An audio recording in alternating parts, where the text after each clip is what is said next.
বাংলাদেশের number one online store Daraz. আপনি কীভাবে 2024 সালে সঠিক নিয়মে আপনি কীভাবে দারাজ থেকে প্রোডাক্ট অর্ডার করবেন এবং আপনি কীভাবে হোম ডেলিভারি নেবেন, আজকের এই ভিডিওতে আপনাদের A to Z দেখিয়ে দেওয়ার চেষ্টা করব। ভিডিও জুড়ে রয়েছে আমি সুজয় এবং আপনারা দেখছেন সুজয় টেক। ভিডিও শুরু করার পূর্বে যে কথাটি না বললেই নয়, আজকের এই ভিডিওতে যারা এখন পর্যন্ত একটা লাইক দেন অবশ্যই লাইক করে দেবেন এবং চ্যানেলের সাথে নতুন দর্শক হয়ে থাকলে চ্যানেলটিকে সাবস্ক্রাইব করে পাশে থাকা বেল আইকনটি অল করে দিবেন, যাতে করে এরকম নতুন ভিডিও সবার আগে পৌঁছে যায় আপনার কাছে। তো কথা না বলে চলুন ভিডিও শুরু করা যাক। ওকে, তো চলে আসলাম মোবাইল স্ক্রিনে। দেন মোবাইল স্ক্রিনে চলে এসে জাস্ট কী করবেন, আপনি চলে যাবেন সরাসরি গুগল প্লে স্টোরে। ওকে, তো সরাসরি গুগল প্লে স্টোরে চলে যাওয়ার পর আপনি কী করবেন, সরাসরি সার্চ অপশনে দারাজ লিখে আপনি সার্চ করে দেবেন। দেন দারাজ লিখে সার্চ করে দেওয়ার পরের দিকে দেখতে পাচ্ছেন দারাজের যে অ্যাপসটা রয়েছে সেই অ্যাপসটা কিন্তু আমাদের মাঝে চলে আসছে। দেন এখান থেকে আপনি কী করবেন, সরাসরি ইনস্টল করে নেবেন। যেহেতু আমার ইনস্টল করা হয়েছে, সরাসরি আমরা কী করবো, ওপেন অপশনে ক্লিক করে দেবো। দেন ওপেন অপশনে ক্লিক করে দেবো, জাস্ট এখানে কিছুক্ষণ লোডিং নেবে। দেন এখানে আমাদের কিছুক্ষণ ওয়েট করতে হবে। ওকে, তো তারপর দেখতে পাবেন সরাসরি আপনাদের মাঝে যেমন একটি ইন্টারফেস শো করছে। দেন এখান থেকে আপনি কী করবেন, নিচের দিকে দেখতে পাচ্ছেন অ্যাকাউন্ট বলে একটা অপশন, সরাসরি অ্যাকাউন্ট অপশন একটা ক্লিক করে দেবেন। ওকে, তো অ্যাকাউন্ট অপশনে ক্লিক করে দেবো, সরাসরি আপনাদের মাঝে যেমন একটি ইন্টারফেস শো করবে। এখান থেকে জাস্ট কী করবেন, এই দিকে দেখতে পাচ্ছেন log in and sign up বলে একটা অপশন, সরাসরি log in and sign up একটা ক্লিক করে দেবেন। Then log in and sign আপে ক্লিক করে দেওয়ার পর এখান থেকে কী করবেন, এখান থেকে আপনি যদি আপনার নাম্বারের মাধ্যমে একটি দারাজ অ্যাকাউন্ট খুলতে চান, অবশ্যই দারাজ আপনি সেই নাম্বারটা এখানে বসিয়ে দিবেন।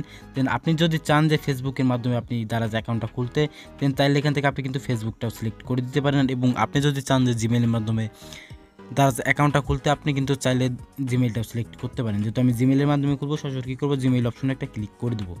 ওকে, তো জিমেইল অপশনে ক্লিক করে দেওয়ার পর এইখান থেকে দেখতে পাচ্ছেন আমার যেহেতু একাধিক জিমেইল রয়েছে, সেই কারণে এখান থেকে আমি যেই জিমেইলটার মাধ্যমে অ্যাকাউন্টটা খুলবো সেই জিমেইলটা এখান থেকে আমরা সিলেক্ট করে দেবো। ওকে, তো সেই জিমেইলটা সিলেক্ট করে দেওয়ার পর সরাসরি আপনাদের যেমন একটি ইন্টারফেস শো করবে। এখান থেকে জাস্ট কী করবেন, এই উপর দিকে দেখতে পাচ্ছেন সেটিং বলে একটা অপশন, সরাসরি সেটিং অপশনে একটা ক্লিক করে দেবেন। ওকে, তো তারপর দেখতে পারবেন সরাসরি আপনাদের মাঝে যেমন একটি ইন্টারফেস শো করছে। এখান থেকে জাস্ট কী করবেন, এই দিকে দেখতে পাচ্ছেন অ্যাড্রেস বুক বলে একটা অপশন, সরাসরি অ্যাড্রেস বুকে একটা ক্লিক করে দেবেন। ওকে, তো অ্যাড্রেস বুকে ক্লিক করে দেওয়ার পর এই উপর দিকে দেখতে পাচ্ছেন অ্যাড রেট বলে একটা অপশন, দেন অ্যাড অপশনে একটা ক্লিক করে দেবেন। ওকে, তো অ্যাড অপশনে ক্লিক করে দেওয়ার পর এইখান থেকে জাস্ট কী করবেন, এইখান থেকে কিন্তু আপনাকে আপনার বিভাগ এবং এখান থেকে আপনার জেলাটা এখান থেকে আপনাদের সিলেক্ট করে দিতে, এখানে আমরা একটা ক্লিক করে দেবো। ওকে, তো এখানে ক্লিক করে দেওয়ার পর এখান থেকে দেখতে পাচ্ছেন আমাদের যে বিভাগটা রয়েছে। দেন এখান থেকে আপনার যে বিভাগটা রয়েছে আপনি সেই বিভাগটা এখান থেকে আপনি সিলেক্ট করে দেবেন। দেন সিলেক্ট করে দেওয়ার পরে এখন দেখতে পাচ্ছেন এখানে আপনি যে জেলার ভিতরে রয়েছেন সেই জেলাটা এখান থেকে আপনি সিলেক্ট করে দেবেন। ওকে, তো সেই জেলাটা সিলেক্ট করে দেওয়ার পর এখন যদি আপনি উপজেলার ভিতর থেকে থাকেন, অবশ্যই কী করবেন, আপনার যে উপজেলাটা রয়েছে সেই উপজেলাটা এখান থেকে আপনি সিলেক্ট করে দেবেন। এবং আপনি যদি উপজেলার ভেতর না থাকেন তাহলে কিন্তু এখান থেকে আপনি আপনার যে লোকেশনটা রয়েছে সেই লোকেশনটা এখান থেকে আপনি পেয়ে যাবেন, সেই লোকেশনটা এখান থেকে আপনি সিলেক্ট করে দেবেন। ওকে, তো তারপর দেখতে পারবেন সরাসরি আপনাদের যেমন একটি ইন্টারফেস শো করছে। দেন এই নিচের দিকে দেখতে পাচ্ছেন কনফার্ম বলে একটা অপশন, কনফার্ম অপশনে একটা ক্লিক করে দেবো। ওকে, তো কনফার্ম অপশনে ক্লিক করে দেওয়ার পর এখান থেকে আপনি কী করবেন, এখান থেকে আপনি নো করে দেবেন। ওকে, দেন এইখান থেকে আপনাকে জাস্ট কী করতে হবে, এখান থেকে আপনি আপনার নামটা এখান থেকে আপনি বসিয়ে দিবেন। দেন এইখান থেকে আপনি আপনার নামটা বসিয়ে দিয়ে এখান থেকে কী করবেন, আপনি আপনার মোবাইল নাম্বারটা বসিয়ে দিবেন। দেন আপনি যদি উপজেলার ভেতর থেকে থাকেন তাহলে কিন্তু এখান থেকে কিন্তু আপনাকে আলাদা একটা বাজারের নাম দিতে হবে। দেন আপনার লোকেশন অনুযায়ী আপনি যে বাজারে রয়েছেন সেই বাজারের নামটা এই অ্যাড্রেসের উপর আপনাকে বসিয়ে দিতে হবে। দেন এখানে আপনাকে বাজারের নামটা বসিয়ে দিয়ে এখান থেকে হোমে ক্লিক করে দিয়ে জাস্ট কী করবেন, সেভ অপশনে একটা ক্লিক করে দেবেন।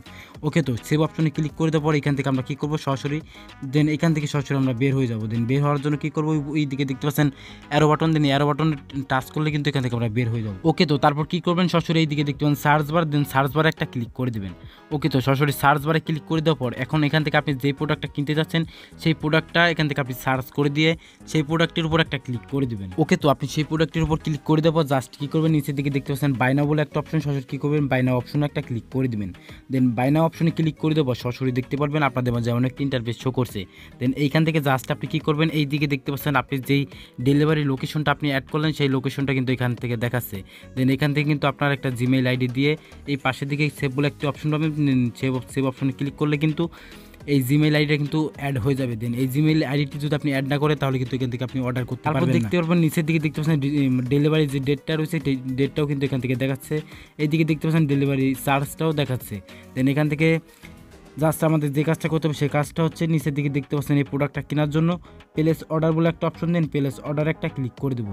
ওকে, তো প্লেস অর্ডারে ক্লিক করে দেওয়ার পর এইখান থেকে যদি আপনি চান যে তাদেরকে বিকাশের মাধ্যমে এখন পেমেন্ট করে দিতে, অথবা আপনি যদি চান যে নগদ অথবা রকেটের মাধ্যমে যদি আপনি চান যে এখন পেমেন্ট করে দিতে, তাহলে তাদেরকে আপনি করে দিতে পারেন।